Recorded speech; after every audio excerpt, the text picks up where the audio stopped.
The Wooten Center was established by Myrtle Fay Rump, whose son was killed not too far from the center here, an innocent bystander of a drive-by shooting. And he was just walking down the street, and it was thought to be part of a gang initiation, which was fairly common in the early 90s, that you would have to kill someone to be initiated into the gang, which definitely still holds true today with a lot of gangs. When the family got together, they were really upset about it, and everybody wanted to, lash out at whomever.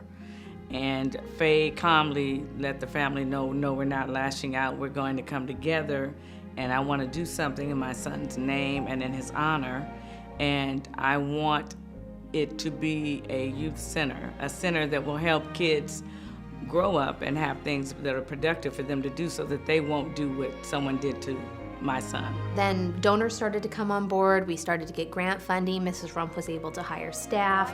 Over the years, it grew and served more kids, and this year we'll serve more than 500 kids, which is amazing from starting with just 4 kids that Mrs. Rump initially served. I like coming to the Wooten Center because y'all help me a lot.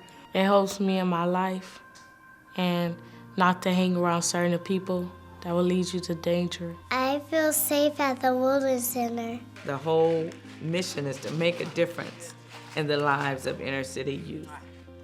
And that Wooten Center is doing it. It's essential to have someone to come home to when you're a child.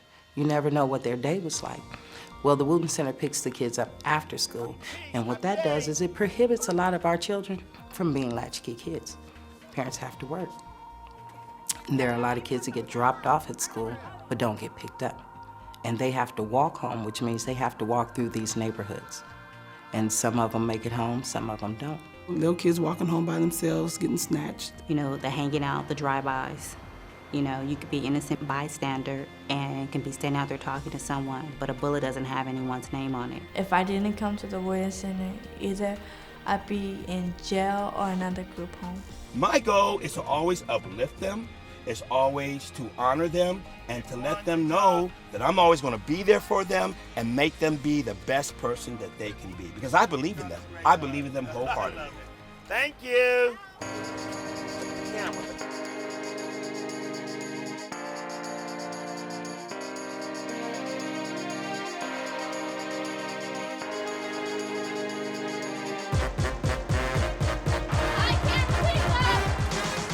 You become very close with the kids, and sometimes you're not just a teacher, you become a friend, or you become a parent, or you become a sister, or a brother, or a mother, or a father figure. So it's very, it's an emotional attachment. As long as we have places like this, it's gonna help out for them in the long run. Because this place will help me get to where I'm at now. Because I was once a young kid going here, and now I'm an employee here. And once I was a gang member and did all those bad things, and now I'm not. And now I'm inspiring them, so, as long as we have places like this to keep us here, they gonna go as far as they can, guaranteed. They got some skills over there. I told them one day, actually, they're gonna be better than me. They keep trying. I like to express my neighborhood, my feelings, things like that. The kids love the Ella Fitzgerald Library. Thus, the group of stars that we call the Big Dipper. It's really cool because when they have the library, they get to come in here approximately once a week, or whenever they have something to do with homework or something like that. They come in, they get to choose books, and it's cool because they get to use their imagination. Look at all the stars. If you go in the mountains, you can see all these. Really? Yeah.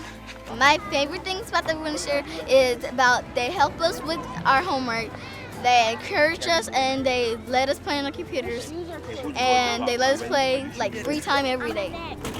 Well, Street Soldiers is a program that teach kids how to stay out of gangs. That's the bottom line. That's when you realize you have internalized oppression, when you start to believe things about yourself that aren't true. People in this community are always going to tell you that you can't get out, but you can. We talk about a lot of the risk factors that will cause them to go into a gang, like internalized oppression that we talked about today. We get to all the anger and fear that they have inside them that causes them to get into gangs. Believe that you can do whatever you want to do, no matter what your race is, no matter where you come from, and no matter anything.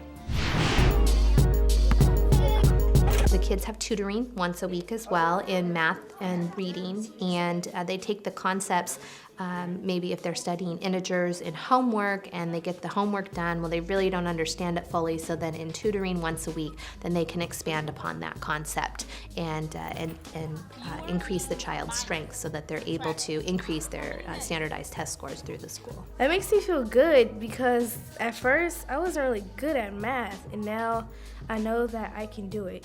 Even before tutoring, they've got to get their homework done. We don't want them to have to go home and then parents have to try to get all that done. So the homework and tutorial departments are the key components of the Wooten Center right now. We also really try and instill in them in the college track program that college is attainable and that it's not this far away concept or dream that they can't obtain. A telling moment was we had the rapper T.I. Into the center, and he, as part of his community service, he wanted to come here to our center to speak to the children. He said, well, the most important thing, kids, is that you go to school. And one of our little kids, he's probably 5, he said, well, did you go to college? And T.I. said, well, no. And all across the room, the kids just gasped. You just, oh, what? And the kids just started shouting out. They said, well, I'm gonna go to school. I'm gonna go to school. I'm gonna be an astronaut. I'm gonna be a police officer. I'm gonna be a doctor. And T.I. just sat there like floored with this just amazement that the kids, you know, were saying this. And we just had goosebumps, just this feeling of they got it. You know, they got it. In the 6th and 7th grade, I used to run around cursing, disrespecting people. But then when I came here, it was like I changed this summer. I don't do the things I used to do. I am not ready for grave and juvenile hall. I'm ready to get my education and become somebody and do the things that I want to do. And like to me, that's like family. Like the whole center is like a family to me. I want to be really smart. I want to be an artist.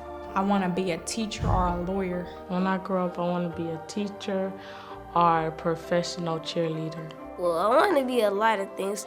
I want to be an astronaut, a train master, and a barber, and a guy who takes care of pets and more. And everybody wants to be a part of a winner. And the Wooten Center is a winner. It's making a difference in the lives of hundreds of kids. If we can just leave here every day and know that we saved one child, or one child realized that he or she could obtain the potential of a higher education, or that we stopped one child from deciding to get jumped into a gang, then we've made a difference. And there are a lot of kids in South Central, and we're obviously not able to touch every one of them, but the kids that we are able to reach, we develop meaningful relationships with them and mentor them and support them and help them really attain that dream of a higher education while staying alive and free and safe and participating in their life and really building that relationship with them. So it's one child at a time. So many kids have been touched by the Wooten Center, and I think it's just so important that no matter what happens, funding continue to come to this place. Because without the funding, the services cannot be offered. And then one of the things I have wrote, the hood is where I'm from, not what I am. As you walk along the streets every day and night, what do you hear? What do you see? What goes on? Young people getting shot and murdered. I be huffing and puffing, crying and dying because our young people getting murdered, raped, getting shot. Like I told you, the hood is where I'm from, not what I am.